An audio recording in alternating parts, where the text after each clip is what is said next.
Hello everybody, this is Tim here again, here another movie review, this time for Strange Darling. This is a film that got a lot of good critical notice, and right off the bat I'll go ahead and say I'm an honest person when it comes to my reviews. I don't kiss critics' asses or anything like that, or kiss even fans' asses. I'm always honest with how I feel about a film. You're never going to get bullshit from me. I'm always going to be upfront with how I feel about a movie, and I judge everything from 1 to 4 stars. In terms of this film, I'll go ahead and say it. I liked it. This is a film that is elevated by how it is directed, and it's elevated by the actors in it. The script, the actual script, I do think is so-so, but this is directed in a very artistic, stylistic way, and it's put together in a very artistic, stylistic way, and it's performed really well by the actors, and that amplifies it and enhances this film. And what would be if it was told in just a linear story, pretty so-so. Um, as it is, this is a film that's told out of order in chapters, kind of similar to Pulp Fiction. Tarantino would probably definitely like this film. In terms of my enjoyment of it, I'd give it a 3.5 out of 4. I thought this was a really good movie that had a so-so script that was elevated by the directing and the performances. The actress's name, I had to look it up after I watched this. Her name is Willa Fitzgerald, I believe. She plays in this and plays like the lady, or AKA the electric lady, who's like this serial killer. Basically, I guess targets men. It doesn't really specify. She has no problem with killing women in the film, although she doesn't seem to want to kill women. But at the same time, she has no problem doing it. So she's just crazy. So she pretty much targets men, drugs them, and then like carves like something into their chest, and then I guess kills them. We don't really get a lot of backstory for her, which I do think kind of hurts it a little, because it is almost like she's somewhat of a slightly sympathetic character because she is insane. Like later on in the film, she taught like this cop that she gets ready to kill or whatever. Before she kills him, he asks her like, "Why did you kill all those people?" And she's like, "Because sometimes I don't see people, I see demons, so that's why." And she like looks in the mirror or whatever, and you get that implication that she saw a demon, and then she shot the cop that was like she forced the driver or whatever. And this film does have problems. Like I said, this is really a so-so script that's amplified by the performances and the directing, because there's a lot of obvious like logic holes in this movie. And Gallner is in here. He's a good actor. He's actually great here in terms of this movie, and I do appreciate how this film is told out of order, because when it starts out, this movie does what it can to deliberately misdirect you as an audience member, especially if you're a savvy audience member like me who's seen a shit ton of movies, especially horror flicks and all that. So you're going to pick up on a lot of stuff, and the movie tries to deliberately be clever and deliberately misdirect you, and sometimes it worked, and then other times I kind of saw it coming and figured it was kind of obvious. The movie starts out with Willa Fitzgerald's character like running away from Kyle Gallner, trying to shoot her or whatever, and of course you get the idea if you're watching this that, oh, he's a serial killer and he's going to shoot her down. And then when he gets to the other scene or whatever, well, first let's get to this part. Like Willa Fitzgerald's character, the lady or electric lady or whatever, she runs into this house where it's like Ed Begley Jr. and Barbara Hershey are in there, like these old hippies who are kind of funny. But she's there with them, and she's like trying to hide from Kyle Gallner's character. And then it skips to like this other scene or whatever, this other chapter in the movie. It's split into little mini chapters where you get to see where she first met Kyle Gallner, and she's like talking to him and everything. She's like, "Are you a serial killer? Be honest with me." And he's like, "No." And that's where, of course, you get the kind of, and the camera pans down to show the gun like underneath his vehicle or underneath his chair or whatever, to kind of give you the idea that, oh, he is a serial killer. He's the evil one. And then it skips to like the next scene or whatever. They're in the hotel, and she's like basically making him like choke her, like she's into like erotic asphyxiation, and then after that or whatever, he seems like he's gonna rape her, but of course you find out that was actually something she planned. And then as soon as they hit that up or whatever, that starts to make you think, okay, something's going on here. He's either not trying to kill her and it's actually her doing it, or this is gonna be like they're like a crazy couple, you know. That was one of my thoughts too, that they would be like a crazy couple into like weird sex games is what it is, and they just kept getting more extreme with it. And he's basically chasing after her with a gun because she's acting out some kind of victim fantasy where he's the guy chasing after her or whatever. And they would end up doing it. You know, that seemed like one of the ideas that they could go for here. But that's also like another misdirect thing.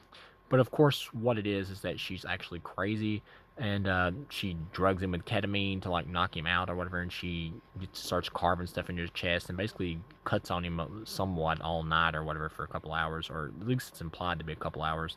Then she like goes to the bathroom and she's like throwing a phone away and everything, which does make you wonder if, like, if she's done this multiple times with ketamine or whatever, you would think she would know how long the effects would last. But she realizes he's a cop, and then that's when she's like, oh shit, because, you know, she's fucked up if she's targeting a cop or if killed a cop, because that's going to lead obviously to a lot of heat coming down on her, because, you know, the police are going to definitely investigate a fellow cop's death.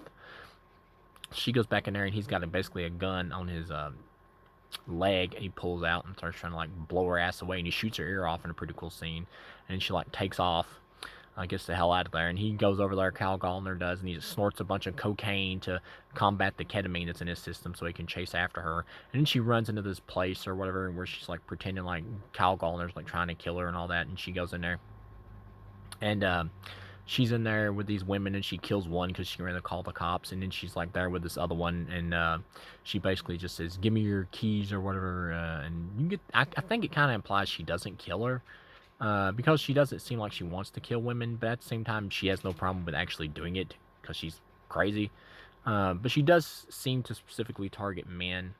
But anyway, so it does seem like she doesn't kill that chick, and she just takes off in her vehicle, which is kind of weird to me, because right then and there, that would already establish kind of a plot hole, because wouldn't she just call the police, that chick, like, after the crazy electric lady left, wouldn't she just call the police and say that, hey, this crazy bitch was just in here and just killed somebody? And wouldn't that totally, like, cover Kyle Gallner's character, because he's a cop and he's chasing after her? And, like, later on, he manages to catch her, like, after she's killed Ed Begley Jr., and she just tells Barbara Hershey to run off into the woods, basically. And she's got her handcuffed. He could easily just blow her brains out. But the way she's talking to him is like, oh, we'll both be implicated or whatever. We'll both be in trouble. I'm like, why? Uh, like, he's not done anything. And there's not enough evidence or anything that would really even point to him doing anything. Like, he's also a cop. Let's be real here. He could blow your brains out right now, and his fellow cop buddies would help cover it up for him. I mean, come on. This is bullshit. So he's got her right there, and he could easily blow her brains out after he's caught her. But he just sits there and starts sitting down and reminiscing with her, and she's talking to him about how she actually felt love for him at one point when he was erotically choking her or whatever, pretending he was going to kill her in the sex game they did earlier. And that's when she whips out this, like, bear spray or whatever that the hippie couple had, Ed Begley Jr.'s character had, and she sprays it into his face. And coincidentally, this is where the movie gets a little ridiculous, kind of little ridiculous. Like, coincidentally, he has to stumble forward, lose his gun, and has to stumble directly forward to her so she can jump up and bite his throat out, and it kills him. That's a little happenstance. I mean, the idea that just because he got sprayed in the face by some mace type stuff, he would, like, fall directly forward into her. I mean, come on. Like, if she sprayed him in the face like that, he would deliberately avoid falling forward towards her. He would try to go another way or just get out of the room or just run out of the room, because he could easily just go away and get out of the way of the line of fire, because she's still handcuffed. He could still do anything. Come on. And also the other thing is that he wouldn't be sitting there reminiscing about shit with her or anything. If this dude, after this bitch carved something into his chest after he had her handcuffed and caught, he'd be fucking burning lit cigarettes into her eye sockets. He would carve his initials or his name into her chest and then blow her brains out, and then he would have it covered up because he is a cop. That's exactly what would happen. And he would say, yeah, I caught the bitch, the electric lady, I called her, and I had to shoot her down. That's exactly what would happen. And he would just cover it up. That's exactly what would happen. And he even calls, like, some of his cop friends that come there and, like, help him out or whatever, because he's wanting help. Which, why didn't he just do that, like, the moment the ketamine got out of his system after he snorted some coke? Why didn't he just call, like, one of his fellow cop buddies to, like, come help him out or whatever? Or why didn't he just call the police in general and say, this crazy bitch attacked me? That doesn't make sense to me. Like, he could have easily have done that. The cops are going to take a fellow cop's side. I'm sorry, they are. And once they get this chick, they're obviously going to be able to link her to the fact that she carved her letters into his friggin' chest. She would be caught. There's no reason whatsoever for him not to call the police. That was just ridiculous. And then him getting his throat bit out was also just too happenstance. But the way the actress plays it, though, is really good in terms of her performance. And like I said, Kyle Gallner's great in this as well. And when he dies, I do feel like the movie does deflate a little, because his character played so well off of Willa Fitzgerald's character that killing him off is, at that point, I'm not sure. Maybe it would have been better if they both kind of like died together at the end or something. Like killing him off like that. I mean, I get it. It's supposed to be surprising. But at the same time, I don't know. It kind of deflates the balloon of the film a little because they're the best performances in this flick. But anyway, after you get past that, these two cops show up. The dude who is supposed to be, like, I guess, friends with Kyle Gallner's fellow cop character, and he shows up there with this female cop that's with him.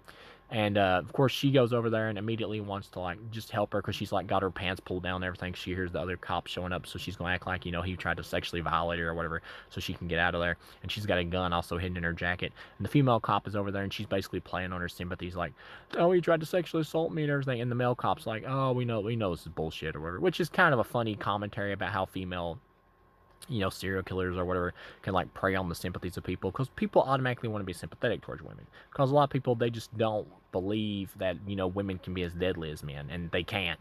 But it is a little also again a little far-fetched because at the same time this is supposed to be like I believe this movie takes place in like contemporary times because there's cell phones and shit.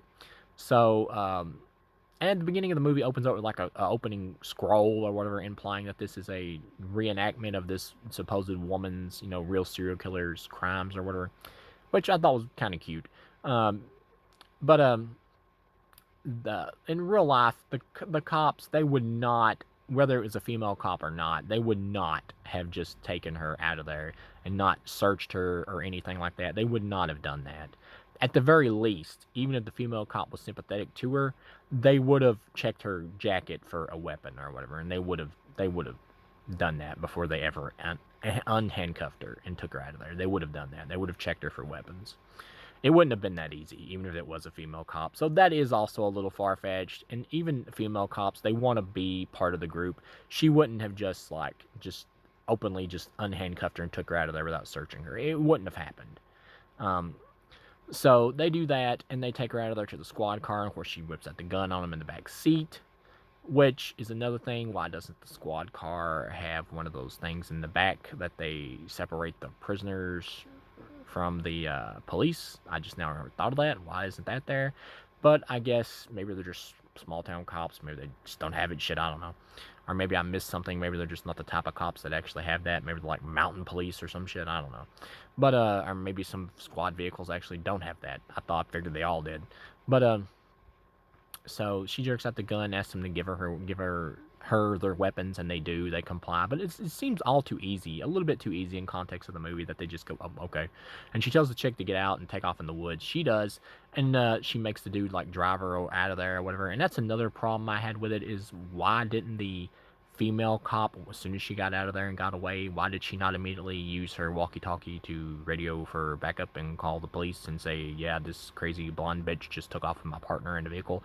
Like, literally, it seems like they drive for a couple miles. There should have been like multiple squad cars on their ass in a matter of seconds. Like, see, there's obvious like logic holes in this flick, but what I'm saying is that just the way it's directed and how like kind of somber and artsy it feels, it feels high caliber in the way it's directed. Directing is solid here, and just the performances, they elevate it. Willa Fitzgerald is so good here that it elevates the material, which is not great material, but like I said, it's a so-so script. It's just the way it's told and split in chapters and stuff like that, and how the movie tries to play with the viewer and keep them guessing on stuff and everything. Just the way it's put together and the way it's acted so high caliber, it makes up for it, for me. And so she takes him out, and that's when she says the thing about sometimes she sees demons or whatever, and you get the idea that she sees him as a demon, and then she shoots him and all that shit. And then she takes off out of there, and then that's when she gets picked up by this random Indian woman in a truck, and he's picking her up, and she's like looking in the mirror or whatever at herself, and I think for a split second you see a flash where her own face looks demonic. And I think that's supposed to obviously be a metaphor for like, oh, she's the demon, she sees herself. Which the whole thing about her seeing demons or whatever, it's a little underdeveloped. It's like, okay, the bitch is just crazy. No, okay, whatever. Maybe we could have. I'm not for like over explaining characters or whatever, but sometimes it is better to show. It's a rule of movies. You show, you don't tell. Like, it would have been better to dramatically show something, maybe just a little bit of why this chick is so freaking crazy. But I think it could have used just a little bit of that. But yeah, she sees like a demon thing there or whatever in the side mirror, and then she's like wounded, so she's like slowly pulling her gun out of her pocket or whatever, out of her jacket pocket. And then the Indian chick sees her, and she's also packing, so she shoots the chick in the friggin' chest and takes her gun out of her hand. So it's supposed to be ironic after all this shit that now, she's taken down as well by this random passerby. And I kind of like that. I like that irony there because it's true. Anybody can be a victim. It doesn't matter who the fuck you are or how badass you think you are, how crazy you are, or whatever. Wrong place, wrong time. Anybody can be a victim. It doesn't matter. It doesn't matter how tough you are, how smart you think you are. You can always fuck up and get your ass killed. It's just the way it is. And so she randomly gets shot by this Indian chick, which I like the irony of that. And she's like calling into the hospital about how she's going to bring her there or whatever, that she had to shoot a woman because she was going to pull a gun on her. And she's like driving her off to the hospital. And you get this music playing or whatever, better the devil that you know or something, I think is one of the lyrics or whatever, which obviously I believe is in reference to her character, being the demon or whatever, how she's the evil one and all that shit. That's what it feels like to me. And it's a good song, and it plays well over the ending of the movie. And the chick is just the electric lady, like Willa Fitzgerald, is like sitting there or whatever in the seat, and you just kind of see like sadness on her face as she pretty much lays back, and over the course of a few seconds or whatever, maybe a minute or two, she slowly dies and succumbs to her wounds, and she dies in this chick's vehicle. So by the end, everybody's fucking dead except for the random Indian chick at the end. So yeah, I gotta say, because this movie is so well directed and so well acted, it elevates the material. For me, this is a really good film and one of the better horror thriller flicks I have seen this year, and probably one of the better movies, honestly. Yeah, overall, this would be a 3.5 out of 4. I know I've probably listed a lot of like negatives or certain things that I have problems with, but when you're watching the movie in terms of actually like experiencing the film, they may come off like annoying for you, like they did me, but they're not like mood killers or anything, because the film just is so well directed and put together. And I just love the mood and atmosphere of it. And like I said, the performances are high caliber. So by the end, it comes off as a really good movie. So thank you guys for watching, and I'll see you again.